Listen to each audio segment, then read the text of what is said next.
It was July 1961 when Ernest Hemingway died. However, it wasn't a natural death. His life began on July 21st, 1899, and he grew up to be a well-known novelist and journalist. He was one of the most brilliant writers during the 20th century and has impacted the literary world until this day. Hemingway's character can only be revealed by his writings because he lived a life that was a mystery to all.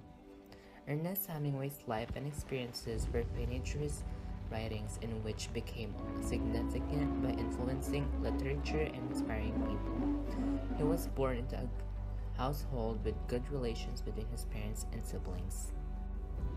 What was your relationship with your parents? I had good relations with both my parents, my mother, Rachel Hemingway, and my father, Clarence Edmonds Hemingway. I grew up in Oak Park, Illinois.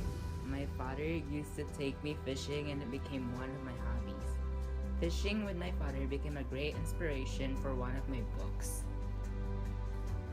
What are the things that stood out to you? I joined the school newspaper and I wrote about sports and activities. I excelled in my English class, which allowed me to acknowledge my writing skills.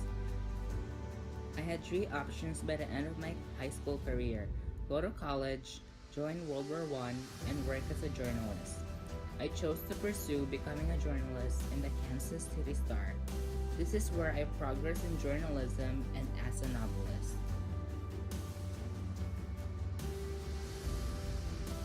How did World War I impact you? In 1918, I volunteered to join the war as an ambulance driver at the Italian front. I got injured and sent to a hospital in Milan, Italy. There, I met my first love, Agnes von Kurowski. I soon found out that she was cheating on me. I took this as an inspiration to write my book, A Farewell to Arms. My book took place during the war and I portrayed myself as the main character and Agnes as my love interest.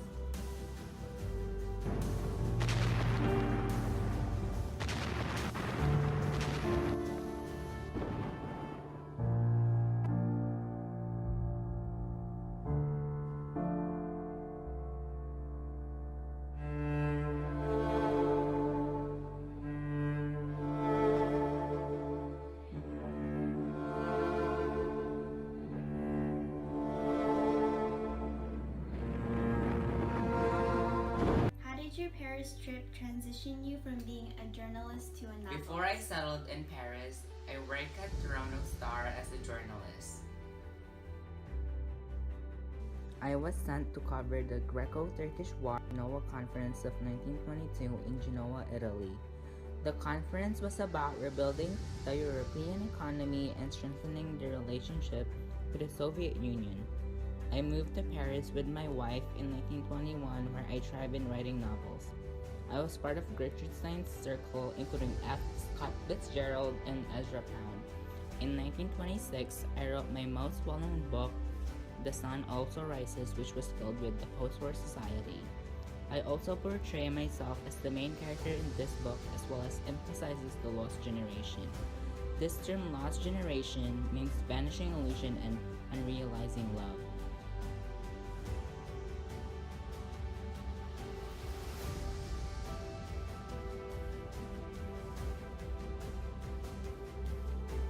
What a marvelous age we live in.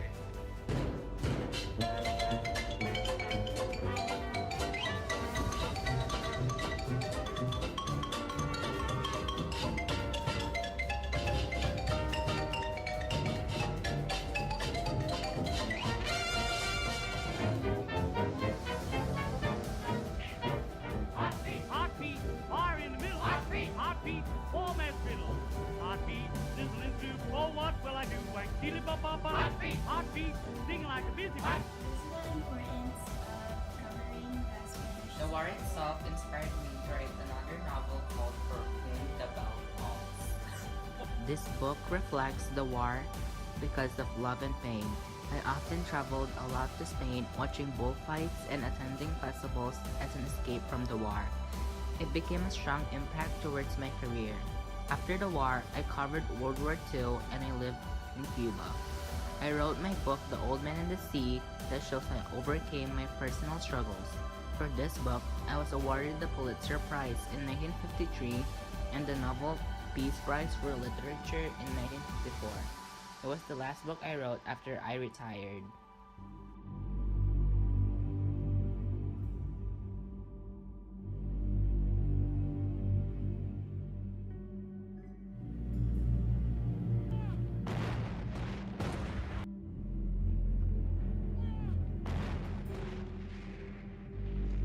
What were your personal struggles through life? I was diagnosed with depression and became alcoholic when I retired. I resided in Ketchum, Idaho with my wife Mary Welsh during this time. I went through therapy sessions because of my condition, and the worst part was being electroshocked. It was July 2nd, 1961. Hemingway committed suicide. His tragic experiences were the inspiration behind his books. They portray his personal emotions and his struggles that has touched the hearts of readers since.